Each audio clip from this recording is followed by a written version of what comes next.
מצאו, זהו, נהגת לא בסדר, אנחנו... וואו, צריכים לצאת במכוניות. شارع اللطرون دير بالك.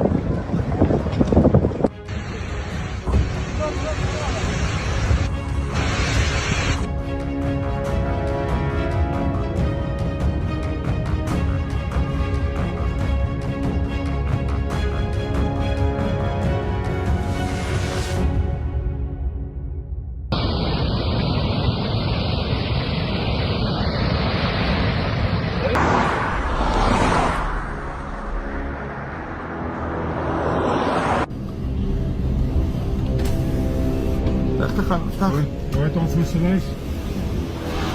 היא מלא.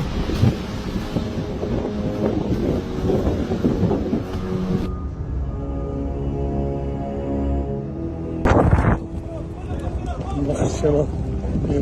עוד איזה עץ אחד.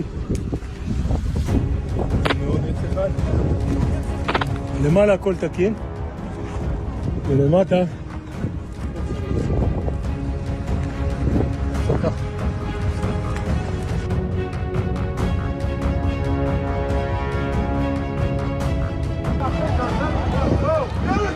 تركنا السيارات بالشارع وشردنا.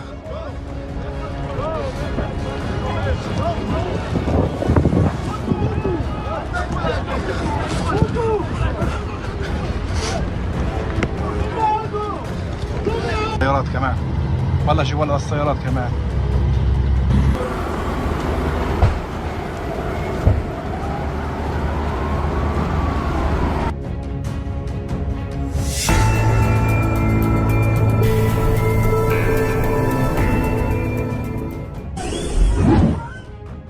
Info kebakaran di Israel hari ini.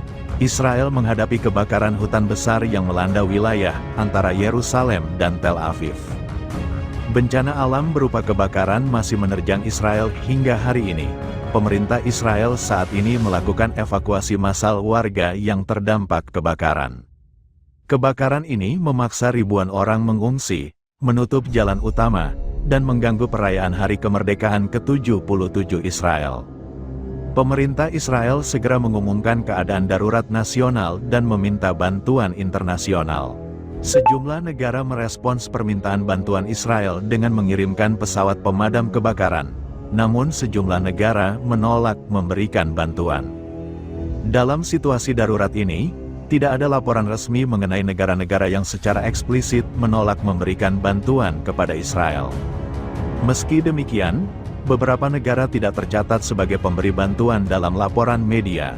Berikut ini daftar negara tersebut. 1. Negara Turki.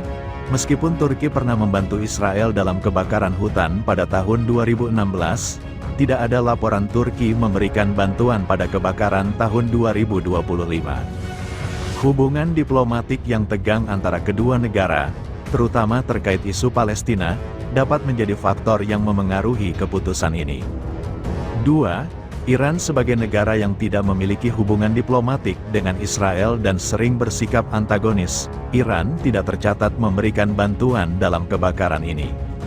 3. Suriah. Beberapa negara Arab yang tidak memiliki hubungan diplomatik dengan Israel, seperti Suriah, juga tidak tercatat memberikan bantuan. Tentu saja Suriah tidak membantu Israel karena negara Zionis itu justru gencar membombardir wilayah Suriah. Hingga saat ini, Israel terus melancarkan serangan militer ke berbagai wilayah di Suriah. 4. Lebanon. Lebanon merupakan salah satu negara yang paling dirugikan oleh serangan militer Israel. Ribuan warga Lebanon telah tewas akibat serangan rudal rezim apartheid Zionis. Dengan kondisi negara yang hancur akibat serangan Israel, tidak mungkin bagi Lebanon membantu rezim Zionis tersebut. Kebakaran hutan dahsyat melanda pinggiran Yerusalem. Pemerintah Israel menyebut situasi itu sebagai darurat nasional.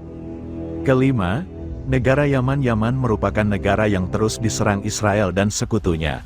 Kondisi ini jelas tidak mungkin bagi Yaman membantu musuhnya. Apalagi serangan Israel dan sekutunya membuat banyak warga Yaman tewas dan terluka. Yang ada justru, kekuatan utama di Yaman, Houthi, melancarkan serangan balasan ke wilayah Zionis. Keputusan suatu negara untuk memberikan atau tidak memberikan bantuan dalam situasi darurat seperti kebakaran hutan dapat dipengaruhi oleh berbagai faktor, antara lain hubungan diplomatik. Negara-negara dengan hubungan diplomatik yang baik dengan Israel lebih cenderung memberikan bantuan. Pertimbangan politik, isu-isu politik, seperti posisi terhadap konflik Israel-Palestina, dapat memengaruhi keputusan untuk memberikan bantuan. Polisi menutup jalan raya utama Yerusalem Tel Aviv dan mengevakuasi penduduk di sepanjang rute tersebut ketika kebakaran hutan kembali terjadi di daerah yang dilanda kebakaran seminggu yang lalu. Komunitas yang dihuni ribuan orang telah dievakuasi. Banyak polisi yang datang, banyak petugas pemadam kebakaran, tetapi itu tidak terlalu membantu. Api sudah menguasai seluruh area di sini, kata seorang mahasiswa Yosef Aron kepada AFP, berbicara di sisi jalan raya dengan api yang terlihat di kejauhan. Kepala Pemadam Kebakaran Eyal Kaspi memperingatkan dalam sebuah konferensi pers yang disiarkan di televisi bahwa pesawat kami tidak dapat melakukan apapun saat ini karena kondisi cuaca. Tujuan kami adalah untuk menyelamatkan nyawa. Kami tampaknya menghadapi kebakaran terbesar di Israel dalam 1 dekade ini. Sebelumnya, Perdana Menteri Israel Benjamin Netanyahu telah mengumumkan bahwa prioritas utama adalah melindungi Yerusalem dari kemungkinan dampak kebakaran. Kebakaran hutan di Israel kali ini merupakan salah satu yang terbesar dalam 1 dekade terakhir. Kepala Pemadam Kebakaran Eyal Kaspi menyatakan bahwa kondisi cuaca ekstrim membuat pemadaman api menjadi sangat sulit. Selain itu, Israel juga meminta bantuan dari negara-negara lain untuk mengatasi kebakaran hutan hebat yang melanda perbukitan Yerusalem. Sementara itu, tim pemadam kebakaran terus berupaya mengendalikan kebakaran hutan yang menyebar di kota-kota antara Yerusalem dan Tel Aviv, yang diperparah oleh angin kencang. Usai Israel meminta bantuan internasional untuk memadamkan api, beberapa negara seperti Spanyol, Italia, Prancis, Kroasia, Ukraina, dan Rumania mengirimkan bantuan pesawat. 10 pesawat pemadam kebakaran menjatuhkan bahan penghambat api. Seperti diberitakan, kebakaran ini telah menyebabkan ribuan hektar hutan hangus dan memaksa evakuasi warga di beberapa kota. Presiden Prancis Emmanuel Macron juga menawarkan dukungan material dan mengirimkan 3 pesawat pemadam kebakaran dari Italia dan Kroasia. Sejumlah video memperlihatkan para warga Zionis Israel panik saat terjebak di jalan raya dengan dikobaran berada sekeliling mereka. Mereka meninggalkan kendaraan dan berlarian menyelamatkan diri. Beberapa kota dan komunitas di Israel Tengah telah diinstruksikan untuk mengungsi. Perdana Menteri, PM, Israel Benjamin Netanyahu menyerukan keadaan darurat nasional pasca kebakaran hutan hebat yang melanda dengan cepat di dekat kota Yerusalem. Kebakaran ini disebut-sebut sebagai salah satu yang terbesar yang pernah terjadi di Israel. Dikutip dari Times of Israel, Menteri Luar Negeri Gideon Sa'ar menghubungi belasan negara dan meminta bantuan pemadaman kebakaran. Menurut keterangan Kemlu Israel, Sa'ar telah berbicara dengan Menteri Luar Negeri negara-negara lain, termasuk Inggris, Prancis, Swedia, Republik Ceko, Argentina, Spanyol, Makedonia Utara, hingga Azerbaijan. Selain itu, kebakaran hebat juga menyebar ke Petah Tikva, sebelah timur Tel Aviv di wilayah tengah Palestina yang dikuasai Israel. Hal ini mendorong militer untuk mengerahkan pasukan untuk membantu para petugas pemadam kebakaran. MDA mengatakan bahwa mereka telah memberikan perawatan kepada sekitar 23 orang, 13 diantaranya dibawa ke rumah sakit.